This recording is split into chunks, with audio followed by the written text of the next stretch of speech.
Hello everyone, I'm Dan, and welcome to my channel. First, I want to apologize about the Tailed Beast series. I'll be holding off indefinitely for now to give way to this project. And as the thumbnail suggests, it has something to do with the Kanto starters and the Jurassic movie franchise. Please do keep in mind that I'm not an expert of this movie. And even if the series is Jurassic-inspired, not everything will be 1:1. Except for this guy, which is obviously based on Dr. John Hammond of the franchise. For the character's post, I googled some action figures that I used as reference. Professor Almond, the lead researcher for the so-called Project PRTX, or Pokemon Research on DNA Crossing.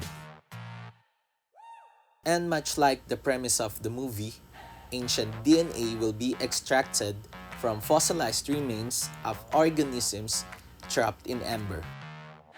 The collected DNA is expected to be damaged, and so to fill in the gaps, the team will use DNA from existing Pokemons. For our grass starter, I already have my eyes set to the movie's iconic Dilophosaurus.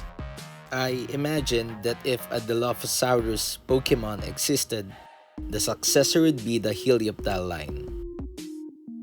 And so, as a reference to the Helioptile DNA, I gave it its physique, but with the bulb growing on its neck instead of its back. And that was my first try.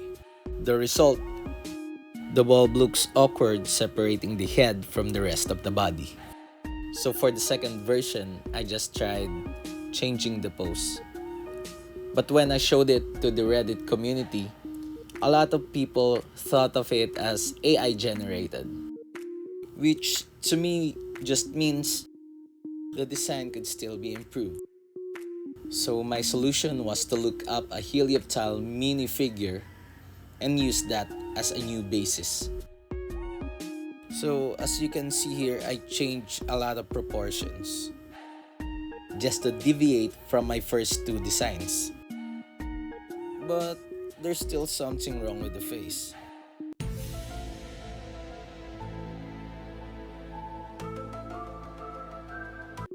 It's on my fourth revision that I realized that I should draw the neck to structure properly the angle of the face. Bulbasaur, from Bulb and Dilophosaur, the bulb Pokemon. The seed encoded in its DNA manifested on its neck. In a lush, primitive jungle of towering plants, it is easier for it to collect sunlight by climbing up treetops. I even made it larger than Bulbasaur to give it a more ancient feel. For its hidden ability, I gave it a brand new ability called Heliotrophy, which restores HP each turn on a sunny weather or after a fire-type attack. So to make it clear, the Pokemon will still receive damage from a fire-type attack, then heal HP afterwards. For our fire starter, I decided to base it on another iconic dinosaur in the franchise, the Velociraptor. I decided to use Galarian Zapdos as reference on my first try. It didn't turn out well. This was my second try, but I failed to record it. I know I was going to revise it as well. I found this Arcan minifigure online, and I decided to use that as a basis. And that will serve as our DNA crossing. Charaptor the Raptor Pokemon. Fire type. Genetic manipulation has resulted in the tip of the tail being covered in modified scales instead of a flame. However, in the right conditions, these scales can still ignite.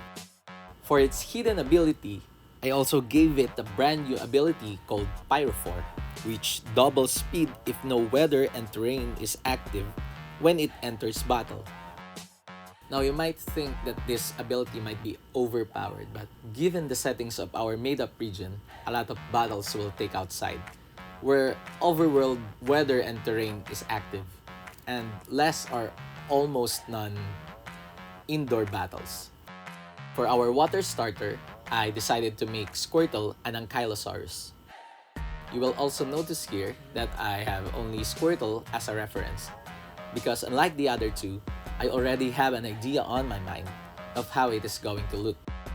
Now, the problem with that is, I have no DNA crossing. So for my second try, I decided to use Sandshrew as a basis, with the logic of maybe he is a successor of an ancient Ankylosaurus Pokemon. And for anyone who already saw my first version, it did not sit well. Squircle, the tiny Ankylo Pokemon. Water type. In search of pure iron atoms, it frequently wanders, tunneling deep into mountains and cliffside walls. Though this requires more energy, it remains undeterred by falling debris because of its tough shell.